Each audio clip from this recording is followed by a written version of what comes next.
जय श्री बागेश्वर सरकार ने महाराज ने माताजी के घुटने की पीड़ा का पल में किया अंत। को सुनने से पहले आप लाइक सब्सक्राइब जरूर करें। अब हम जानेंगे जो बागेश्वर जी महाराज उपाय ने एक महिला की घुटने की पीड़ा का उपचार किया। महिला ने बताया कि वह बैठ नहीं पा रही थी और डॉक्टर ने उसे आराम करने की सलाह दी थी। महाराज ने उसे आश्वासन दिया कि उसकी समस्या का समाधान होगा। उन्होंने उसे सेवा करने के लिए प्रेरित किया और कहा कि उसकी स्थिति में सुधार होगा। महाराज ने उसे ध्यान से बैठने और घुटने के दर्द को दूर करने के लिए मंत्रों का जाप करने के लिए कहा। उन्होंने कहा कि उसकी पीड़ा जल्द ही समाप्त हो जाएगी और उसे गुरुद्वारे में सेवा करने के लिए प्रोत्साहित किया। महिला ने महाराज की कृपा से अपने दर्द में सुधार महसूस किया और उन्होंने उसे सलाह दी कि वह नियमित व्यायाम करे, जैसे सुबह की वॉकिंग और सूर्य नमस्कार। महाराज ने यह भी कहा कि उसके पति को प्रमोशन मिलेगा और परिवार को खुशियों का आशीर्वाद मिलेगा। उन्होंने यह विश्वास दिलाया कि उनके सामने बैठने वाले सभी लोग किसी भी प्रकार के दुख से मुक्त हो जाएंगे। महिला ने महाराज की बातों को ध्यान से सुना और उनके निर्देशों का पालन करने का संकल्प लिया। महाराज ने कहा कि सेवा करने से ही व्यक्ति को सच्ची खुशी और स्वास्थ्य प्राप्त होता है।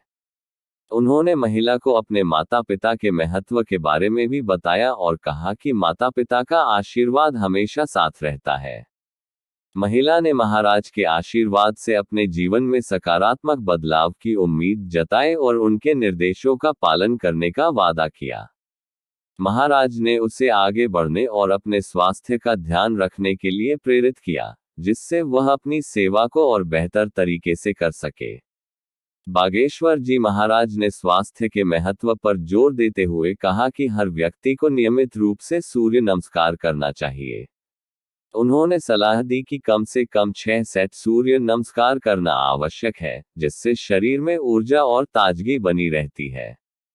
महाराज ने बताया कि साधक होने के नाते उन्हें ज्यादा लोग नहीं जानते, लेकिन यह महत्वपूर्ण है कि लोग अपने स्वास्थ्य का ध्यान रखें।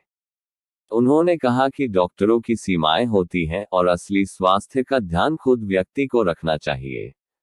महिलाओं को उठने और अपनी स्थिति को सुधारने के लिए प्रेरित करते हुए महाराज ने कहा कि नियमित व्यायाम से शरीर तंदुरुस्त रहता है।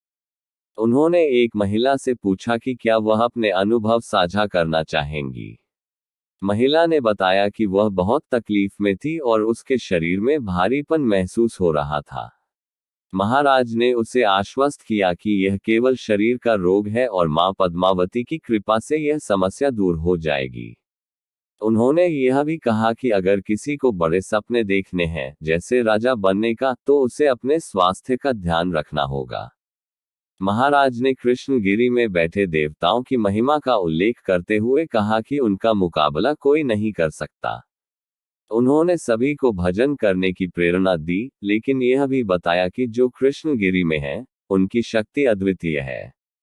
इस प्रकार महाराज ने स्वास्थ्य, सेवा और आध्यात्मिकता के महत्व को एक साथ जोड़ते हुए सभी को आगे बढ़ने के लिए प्रेरित किया। ऐसी ही वीडियो को देखने के लिए चैनल को लाइक और सब्सक्राइब जरूर करें और कमेंट में जय श्री राम जरूर करें।